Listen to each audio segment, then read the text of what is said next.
So the Kickstarter is done. Well, we say done, but it's not done. The fundraising is complete, but the Kickstarter still has a lot to do. Not only do I still have dinos to model, despite having so many dinos that I have modeled, and I have a new dino to show you. Well, he's not a dino actually at all, but still, new model to show you guys, which is super exciting. You guys probably have some questions, especially if this is your first Kickstarter. Your biggest question is probably, when do I get the models? So, with the way that this campaign was almost gaining momentum there at the end, I'm a little bit worried that there are people who wanted to back but didn't get in before it closed. And I feel bad for you guys.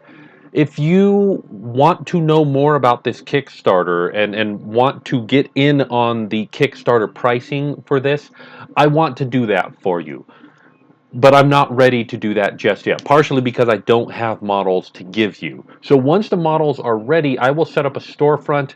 I will put those out there where you can buy them, and I will make sure that for a little while, you guys can have Kickstarter pricing before I kick the price up to post Kickstarter pricing. The best way for you to get notified about that is to sign up for the mailing list. So there is now a button on the front of the Kickstarter that says mailing list, and there will be a link in this post that will allow you to sign up for the mailing list. So get on the mailing list if you want to get in on these dinos when they become available. Meanwhile, what comes next into Kickstarter? Several things.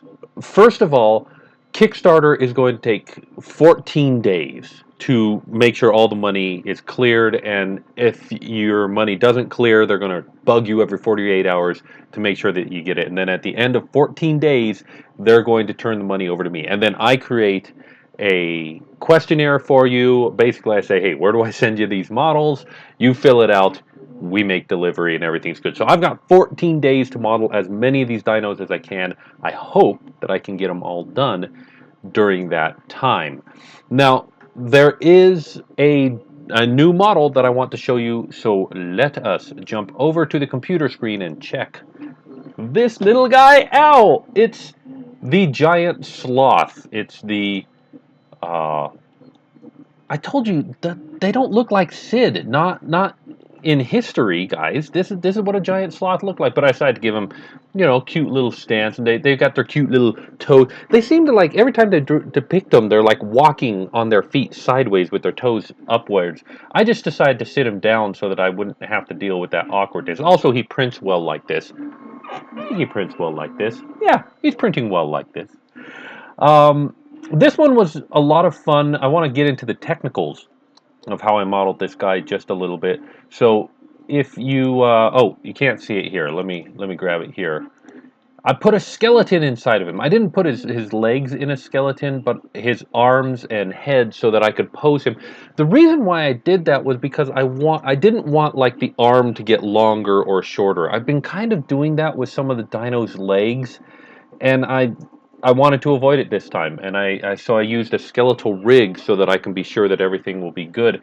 And so his head and body and everything is, and he's got like one claw that's like touching his chin there. I think it's absolutely adorable. But this actually allowed me to have a little bit of fun with it because you can create poses. And so here we'll have a little thing going on here, right here. Let me grab this and this and this, and we will go to, there we go, a cleaner view. Grab that guy, and here we go. It's fun to stay at the Y. Oh, you didn't do it. You doggone it! You ruined my bit. YMC. Ugh. Hey man, that was painful. Okay, it's fun to stay at the YMC. Two clicks for every one of these. A. It was, so I got a skeleton in him so I can pose him. This is actually the first time I played with poses so that I could do that. I've never done that before, and now I have. So there's the skeleton inside of him, and when I set it to this pose, he goes like that. That's pretty neat. So yeah, just one more time at a different angle for fun. I had fun with this one, and I'm going to have fun with the rest of them. I'm really looking forward to playing with some more modeling. I don't know if I'll use skeletons for any of them. It's interesting to me how my models have progressed and matured throughout this thing. They're definitely getting better. I'm definitely experimenting more and learning more, and so thank you guys for making me do that.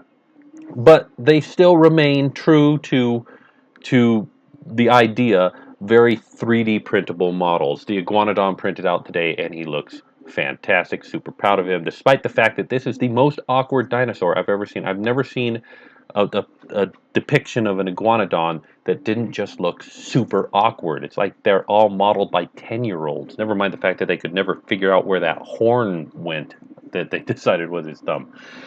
So there we go, guys. The Kickstarter is not over, even though funding is done. Stay tuned here. We'll keep this channel of communication open because we've still got plenty to talk about as this thing goes forward. But as always, I want to thank you very much for watching, and we'll see you next time. Safety first.